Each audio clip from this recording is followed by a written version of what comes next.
Today we're here at Reefing Reality, a coral shop that is in the west of Singapore in the dairy farm estate.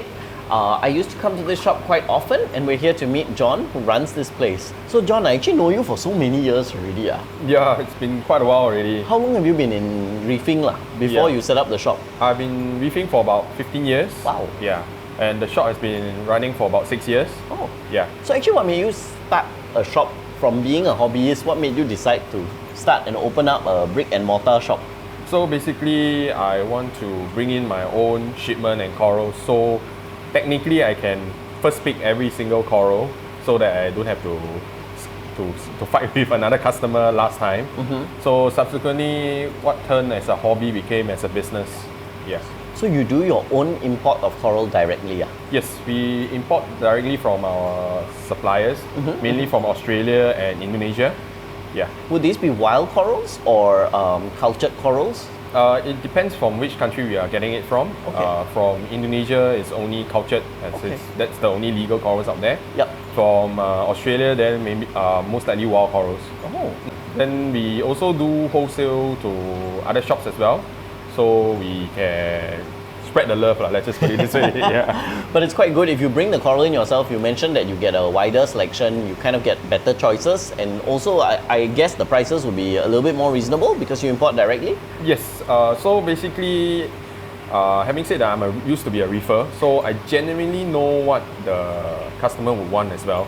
So unless there's a specific demand, then the customer will let me know I'm looking for this, then I'll try to help them hunt for it. Oh, so you'll actually do custom orders in that sense. If I'm looking for a particular type of coral, you might be able to help me out? Correct, yes. Oh. So what are some of the trends? I remember last time SPS was very popular, then I started to see acan corals getting very popular as well. But what would you say is popular at the moment? I believe soft corals these days are the trend, like mainly zoas, bounce mushroom especially. Yeah, these are the trend right now. Correct. Maybe people want something that's quite easy to look after. I know our tank has evolved a lot. We now mainly have soft corals. Yes. We don't have zoas because we have an emperor angel inside who will eat all our zoas. But we do have a lot of soft coral. It's just very easy to maintain, and it puts on a good show. I really like your display tank. Perhaps you can show me a little bit about it? Sure.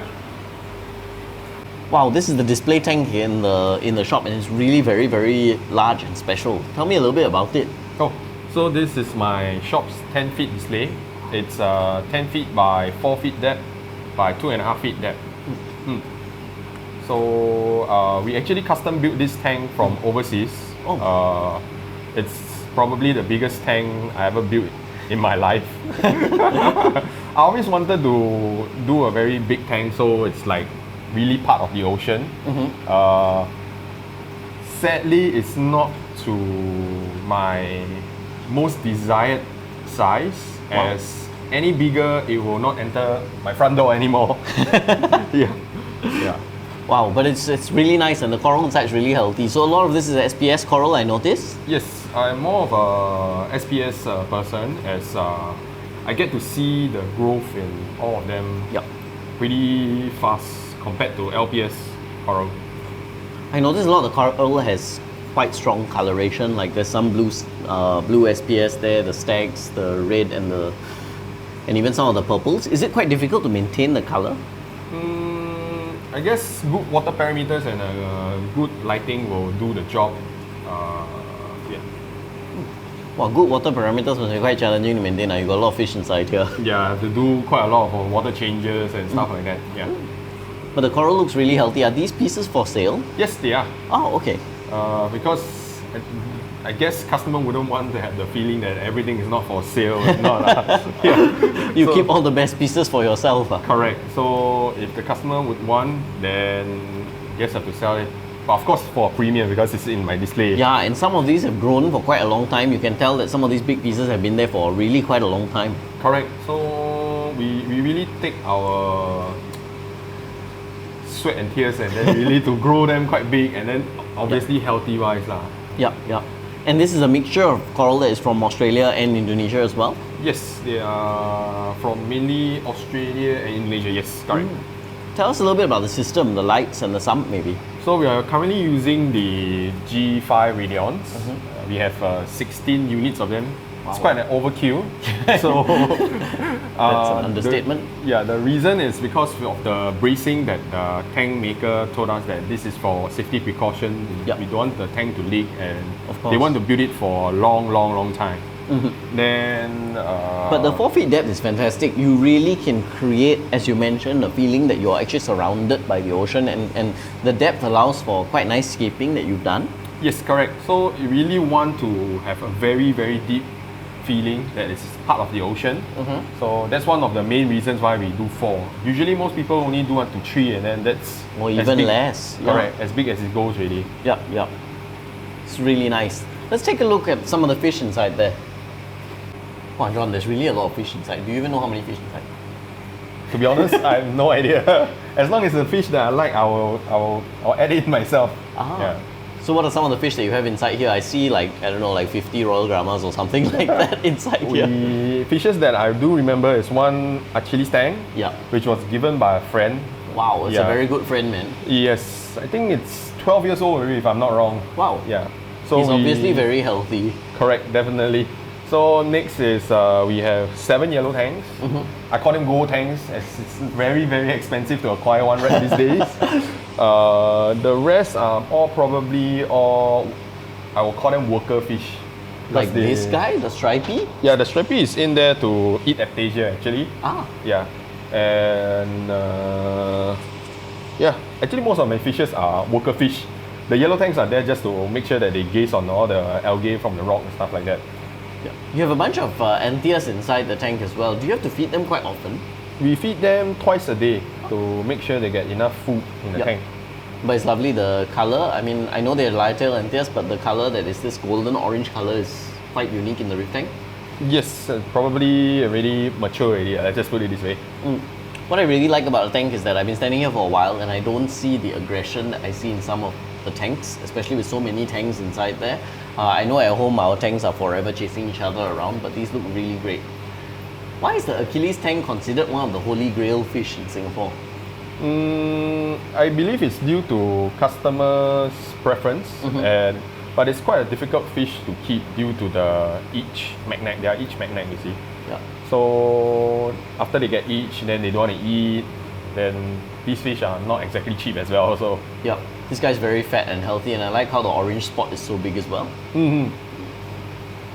Should we feed the fish? sure. It's my favorite part of this hobby is feeding the fish. Oh, John, can you show us some of the special corals that you have in the tank or some of your favorites? Yeah. So one of them will be the Bugatti chalice. Yeah. So we got quite a few actually. So we are trying to cultivate them. And then next is we have this big staghorn. I personally like a lot of stacks, as you can see in the whole tank. So another one is the purple blue spatulata, and then another blue stack, and this solar flare SPS, and then more stacks again. So we're trying to acquire as many stacks as we can get, as stacks they grow upwards. It makes the tank look very grand. As to a lot of other SPS, they are usually branching, so it's quite tough to have many pieces plating towards the tank.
does your sump work?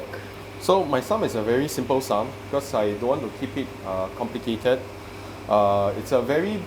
It's a joint sump, in case you're wondering, which is I don't think anyone else can do this joint sump, meaning to say it's one whole entire tank. So from the left, it's the Cheeto, which is this side, both ends is the Cheeto. Then subsequently my mechanical filter, which is the sponge. Then my media, the skimmer. So yeah, pretty simple, not much to handle other than cleaning up the skimmer time to time. That's about it. I try to keep things simple so we have lesser things to keep in check. What biological media are you using? Just mainly coral trips and live rock and then maybe Siporex. So with so much SPS in the tank, do you have to do much dosing, or how else do you keep the calcium level high enough? So it's just mainly kept by a calcium reactor, that's all we only run. And cut water, which buffers the pH from the lower pH from the calcium reactor.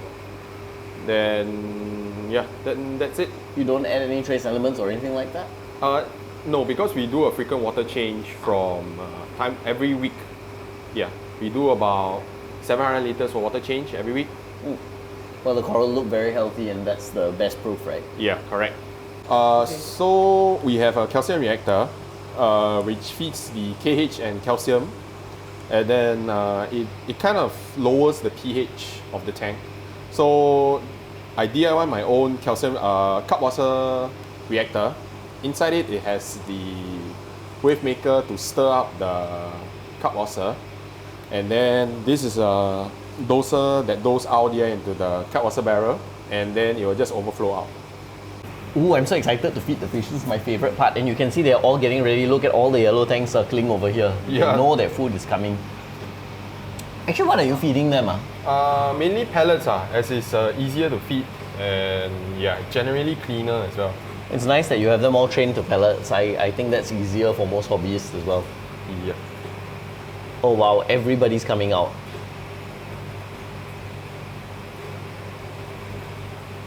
Let's take a quick look around the shop. This is where most of the LPS corals are. There's some really massive elegance corals inside here, and it's really cool. Some of them even have a red or orangey red body. It's quite cool. I've never seen elegance corals in this color. And if you take a quick look in this back basket over here, there's some really cool mushrooms as well.